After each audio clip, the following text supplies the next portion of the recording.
Hello students, welcome to crack NEET biology. இந்த வீடியோல chapter 12 respiration இன் பிளான்ட்ஸ்ல இருந்து ஃபர்மெண்டேஷன் பத்தி பார்க்க போறோம். ஸோ ஃபர்மெண்டேஷன்ன்றது it is the anaerobic respiratory process which means it occurs in the absence of oxygen and இந்த ப்ராசஸ்ல குளுக்கோஸ் இன்கம்ப்ளீட்டா ஆக்சிடைஸ் ஆகி ஸ்மால் அமௌண்ட் ஆஃப் எனர்ஜி தான் ப்ரொடியூஸ் ஆகும். ஓகே, ஸோ குளுக்கோஸ் கம்ப்ளீட்டா ஆக்சிடைஸ் ஆச்சுன்னா high amount of energy produce ஆகும் and carbon dioxide and வாட்டரும் ரிலீஸ் ஆகும். இது இந்த பிரசன்ஸ் ஆஃப் ஆக்சிஜன் ஏரோபிக் ரெஸ்பிரேஷன்ல நடக்கும். வேற anaerobic ரெஸ்பிரேஷன்ல that is fermentationல glucose incomplete oxidize ஆகி small amount of energy தான் produce ஆகும். Okay, so இந்த fermentationல two types இருக்கு, alcoholic fermentation and lactic acid fermentation.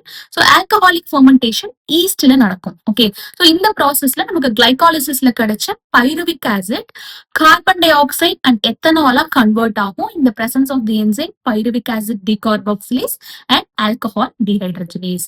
Okay, so இந்த yeast fermentation நமக்கு food productsல எதுல நடக்கும்னா alcoholic beverages like wine productionல and bakery items like the bread productionல இதுலலாம் வந்து yeast fermentation நடக்கும். Okay, வேற லாக்டிக் ஆசிட் ஃபர்மெண்டேஷன் வந்து பாக்டீரியால நடக்கிற ப்ராசஸ். ஸோ இந்த ப்ராசஸ்ல பைருவிக் ஆசிட் நம்ம கிளைகாலிசிஸ்ல கிடைச்ச பைருவிக் ஆசிட்ல இருந்து லாக்டிக் ஆசிட் ஃபார்ம் ஆகும். ஸோ இது எந்தெந்த ஃபுட் ப்ராடக்ட்ஸ்ல இந்த ஃபர்மெண்டேஷன் நடக்கும்னா கர்ட், யோகர்ட், சீஸ் இந்த மாதிரி ஃபர்மெண்டட் ப்ராடக்ட்ஸ்ல லாக்டிக் ஆசிட் ஃபர்மெண்டேஷன் நடக்கும். ஓகே, ஸோ இந்த அனிமல் மசில் செல்ஸ்லயும் பாத்தீங்கன்னா எக்ஸசைஸ் அப்பெல்லாம் இன்அடிக்குவேட்டா ஆக்சிஜன் சப்ளை இருக்கும்போது இந்த லாக்டிக் ஆசிட் ஃபர்மெண்டேஷன் நடக்கும் for quick energy production. Okay, so in animals cells also like muscle cells during exercise when oxygen is inadequate for cellular respiration, pyruvic acid is reduced to lactic acid by the enzyme lactate dehydrogenase. Okay, so in the process இந்த both lactic acid and alcohol fermentation, so alcoholic fermentation ரெண்டுத்துலயுமே வந்து reducing agent act பண்ண போறது NADH plus H plus. நமக்கு அந்த glycolysisல form ஆச்சு இல்லையா அந்த high energy carrying molecule NADH. so இந்த energy rich molecule இந்த NADH plus H plus தான் reducing agent இந்த ரெண்டு fermentation processலயுமே ஆக்ட் ஆக போகுது. so இதுல வந்து NADH வந்து it will be reoxidized to NAD plus. இந்த NAD plus again glycolysisல போய் energy productionக்கு it will play a role. Okay, so this is the picture. so நமக்கு குளுக்கோஸ்ல இருந்து glycolysis மூலமா we will get 2 molecules of pyruvic acid. so lactic acid fermentationல இந்த pyruvic acid இந்த NADH and H plus இங்க form ஆச்சு இல்லையா so இந்த NADH and H plus ல இருந்து it will accept the electron. so electron accept பண்ணும். so அதனால இந்த pyruvic acid reduce ஆகி lactic acid கன்வெர்ட் ஆகும். ஓகே, so அதனாலதான் வந்து reducing agent NADH and H plus சொல்றோம். இதுதான் வந்து pyruvic acidக்கு வந்து it is giving electrons. so இந்த pyruvic acid electrons வந்து accept பண்ணி reduce ஆகுது lactic acid. ஓகே, so இது இந்த presence of the enzyme lactate dehydrogenase நடக்கும். ஓகே, so lactic acid fermentationல கார்பன் டை ஆக்சைடு ரிலீஸ் ஆகாது. இது நீட் ஆஸ்பெக்ட்ல இம்பார்ட்டன்ட். ஆல்கஹாலிக் ஃபர்மெண்டேஷன்ல தான் கார்பன் டை ஆக்சைடு ரிலீஸ் ஆகும். ஓகே, so ஆல்கஹாலிக் ஃபர்மெண்டேஷன்ல இந்த கிளைகாலிசிஸ்ல கிடைச்ச pyruvic acid it will be converted to acetaldehyde. first in the presence of the enzyme pyruvic acid decarboxylase acetaldehyde convert ஆகும் and carbon dioxide ரிலீஸ் ஆகும் and இந்த acetaldehyde இந்த NADH and H plus ல இருந்து electrons accept பண்ணி it will get reduced to ethanol. okay, so இது எந்த so இந்த acetaldehyde to ethanol conversion alcohol dehydrogenase என்ற enzyme catalyze பண்ணி நடக்கும்.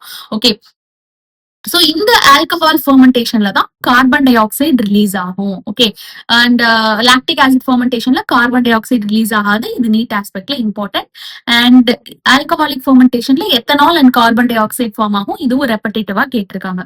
ஓகே, ஸோ ரெடியூசிங் ஏஜென்ட் வந்து NADH and H plus. இதுதான் வந்து it will be reoxidize to NAD plus and இந்த NAD plus வந்து அகைன் கிளைகாலிசிஸ்க்கு போய் it will play role in energy production ATP ஃபார்மேஷனுக்கு it will play role. Okay, so this is the major pathways of anaerobic respiration and both lactic acid and alcoholic fermentation ரெண்டுத்துலயுமே வந்து அதிக energy produce ஆகாது. இந்த கிளைகாலிசிஸ்ல form ஆகிற இந்த ரெண்டு ATP மட்டும்தான். Okay, so குளுக்கோஸ்ல இருந்து less than 7% எனர்ஜி தான் வந்து இந்த anaerobic respiration மூலமா ரிலீஸ் ஆகும்.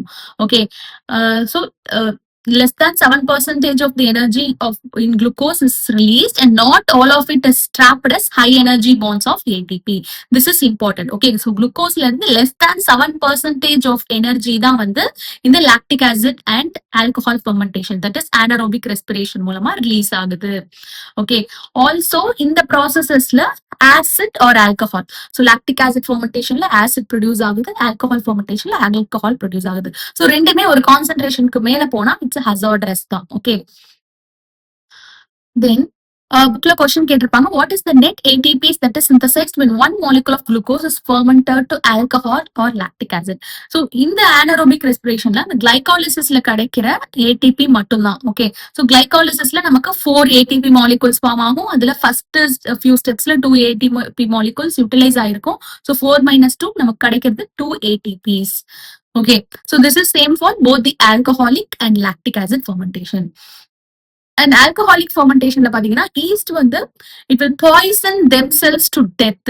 So on the concentration of alcohol, the fermentation la and the alcohol oda concentration 13% க்கு மேல reach ஆயிடுச்சுனாலே the yeast will poison itself to death. Okay, so again ஒரு question கேட்டிருப்பாங்க, what then would be the maximum concentration of alcohol in beverages that are naturally fermented. So naturally ferment ஆகுற alcoholic beveragesல alcohol concentration, maximum alcohol concentration எவ்வளவு இருக்கும் அப்படின்னு கேட்டிருக்காங்க. about 13% தான். ஏன்னா as I said earlier 13% reach ஆயிடுச்சுனாலே yeast will poison itself. Okay, அப்படின்னா alcoholic beverages of alcohol content greater than its concentration எப்படி கிடைக்கும் அப்படின்னு கேட்டிருப்பாங்க. ஏன்னா 13% concentration வந்துட்டாலே yeast poison themselves to death அப்படின்னா அப்போ high alcohol concentration உள்ள alcoholic beverages எப்படி தயாரிக்கிறாங்க அப்படின்னு கேட்டிருக்காங்க. So the answer is by means of distillation. Okay, so naturally fermented அந்த alcoholic beverage இருக்கு இல்லையா, அந்த naturally fermented liquid ஹீட் பண்ணுவாங்க. So அதுல இருந்து கிடைக்கிற அந்த alcohol வேப்பரை கலெக்ட் பண்ணி கண்டென்ஸ் பண்ணுவாங்க.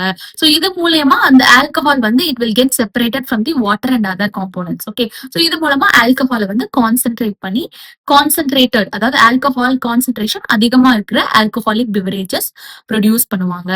Okay, so this is about the anaerobic respiration. So next வீடியோல நம்ம ஏரோபிக் ரெஸ்பிரேஷன் பார்ப்போம். அது வந்து இந்த பிரசன்ஸ் ஆஃப் ஆக்சிஜன் சப்ளை நடக்கிற ப்ராசஸ். அந்த ப்ராசஸ்ல குளுக்கோஸ் கம்ப்ளீட்டா ஆக்சிடைஸ் ஆகும். And aerobic respiration most higher ஆர்கானிசம்ஸ்ல நடக்கிற ரெஸ்பிரேஷன். ஓகே, ஸோ நெக்ஸ்ட் வீடியோல ஏரோபிக் ரெஸ்பிரேஷன் பத்தி பார்க்கலாம். இந்த வீடியோ உங்களுக்கு யூஸ்ஃபுல்லா இருந்தா கைண்ட்லி சப்ஸ்கிரைப் சேனல். தேங்க்யூ.